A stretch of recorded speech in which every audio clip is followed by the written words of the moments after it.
رہا کیا کر رہا؟ جنت دے رہا ہے یار، جنت ملے گی تمہیں بیٹھنے کے اوپر. کیا سمجھتے ہو؟ اتنا بڑا رب ہے، اتنا بڑا ہمارا اللہ ہے جس نے ساری دنیا کو، سارے آسمان کو بغیر پلک کھڑا کر دیا. ہم تم ایک ٹین کے نیچے بیٹھے ہوئے، دیکھو کتنے یار اس میں ساؤنڈ لگے ہو، کتنے یار لگے ہوئے کہ ہاں گر نہ جائے گر نہ جائے. تم نے کبھی اندازہ لگایا ہے کہ آسمان میں کوئی کھمبا ہے، کوئی آسمان میں کوئی دیوار ہے جس پہ وہ ٹکا ہے؟ یہ ٹکنے کی ذات کس کی ہے؟ یہ روکنے کی ذات کس کی ہے؟ یہ روکنے کی ذات میرے اللہ کی اسور کی ہے، جس پر ہم مسلمانوں کا ایمان ہے. لا الہ الا اللہ محمد رسول اللہ کہ نہیں ہے کوئی معبود سوائے اللہ کے، اور محمد رسول اللہ صلی اللہ علیہ وسلم اس کے نبی اور پیغمبر ہیں. ہے کہ نہیں؟ سمجھ میں آئی بات؟ اللہ پر بھروسہ رکھو، انشاءاللہ اللہ تبارک و تعالیٰ تمہیں جنت بھی دے گا، اور تمہیں دنیا کے اندر تمہیں تکلیفوں سے بھی نجات دلائے گا. اللہ تبارک و تعالیٰ تمہیں آرام بھی دے گا. قبر میں جب ہماری روح کو قبض کر لیا جائے گا تو ہمیں قبر میں آپ لوگوں نے ایسا کوئی بندہ نہیں ہے، اس میں ایسا کوئی بچہ نہیں ہے ماں اور بہنوں کو چھوڑ کر کے، کیونکہ ان کا قبرستان میں جانا منع ہے، عیدگاہ میں جانا منع ہے، مسجد کے اندر جانا منع ہے.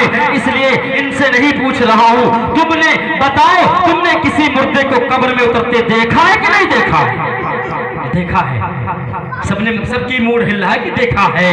تم نے ایک چیز دیکھی ہوگی، علماء اکرام جب قبر میں مردے کو اتارتے ہیں تو کیا پڑھتے ہیں؟ ہم تو لا الہ الا اللہ و ملت رسول اللہ صلی اللہ علیہ کہتے، سنا ہوگا آپ لوگوں نے.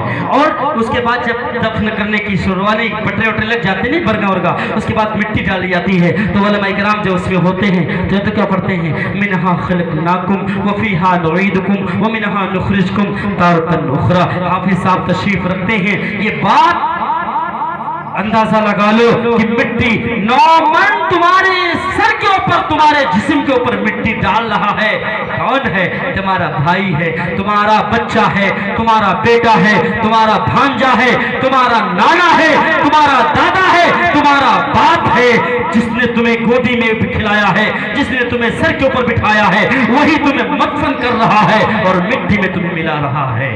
تم کیا سمجھتے ہو تمہارا ہمارا وجود کیا ہے؟ ہم جب مر جاتے ہیں تو ہمیں قبر میں منہا خلقناکم وفیہا نعیدکم ومنہا نخرجکم تارۃ اخری کہہ کے قبر میں اتار دیا جاتا ہے. اس کے بعد اللہ کے فرشتے آتے ہیں اور سوال کرتے ہیں. جانتے ہیں کون سا سوال کرتے ہیں؟ اگر مولانا یہاں پوچھ لے بھیا غسل میں کتنے فرض ہیں؟ کتنے غسل میں کتنے فرض ہیں؟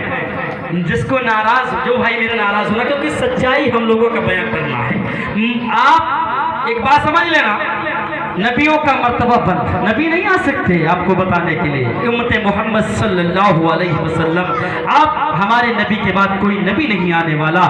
بس ایک بات آپ یہ ذہن میں رکھ لو کہ اللہ نے نبیوں کا وارث علماء کو بنایا ہے، علماء کو نبیوں کا وارث بنایا ہے. یہی جا کر کے بستی بستی، گاؤں گاؤں، ہر جگہ جا کر کے اپنے بھائیوں کو اکٹھا کرتے ہیں، چاہے وہ میلاد کے ذریعے سے ہو، چاہے وہ دین کی محفل کے ذریعے سے ہو. وہ اکٹھا کرتے ہیں اور اس کے بعد کہتے ہیں بھائی نماز پڑھنے لگ جا. کیونکہ اس لیے کہتے ہیں، آپ نے دیکھا ہوگا کوٹا ہوتا ہے، غلہ بٹتا ہے، اس میں آپ نے دیکھا ہوگا جب کوئی سب سے پہلے فنگر لگا دیتا ہے اس کو غلہ پہلے مل جاتا ہے. نہیں ملتا؟ ملتا نہیں ملتا؟ مل جاتا ہے. وہ فنگر لگا کے، کیونکہ پہلے ایک دن پہلے لگا کر کے آیا ہے، جس نے اپنے بچے کو بھیج دیا وہ غلہ پا جائے گا. تمہارا فنگر نہیں تو غلہ نہیں، ٹھینگا نہیں، کچھ نہیں ملے گا. جاؤ. تو اس لیے کہا جاتا ہے کہ سب سے پہلے مسجد میں فنگر لگاؤ. فنگر لگاؤ گے جنت کے فنگر حقدار بن جاؤ گے. فنگر لگاؤ گے تو انشاءاللہ جنت پہ جانے والے ہو جاؤ گے. علماء کرام اس لیے تم سے کہتے ہیں کہ نماز پڑھو، سبحان اللہ قرآن پڑھو. اس لیے نہیں کہتے کہ ہم جنتی ہو جائیں گے، کہ ہمارے بھائی ہیں یہ جہنم میں اگر چلے گئے تو ہمارا جنت میں جانا بیکار ہے. اس لیے تمہارے پاس آ کر کے کہتے ہیں کہ بھائی مسجد کو آباد کر لو. تمہاری نماز، ہم نے تمہاری مسجد میں نماز پڑھی، عشاء کی نماز ہم نے اذان کہی امام صاحب کے حکم سے، اس کے بعد نماز پڑھی تو ہم نے کیا دیکھا کہ بستی کے صرف 2 حضرات 3 حضرات تھے، وہ اور وہاں کوئی نہیں تھا. مسلمانوں جب تک ہم نے اپنی مسجدوں کو ویران کر رکھے ہیں، انشاءاللہ قیامت تک ہمارے اوپر انگلیاں اٹھتی رہیں گی.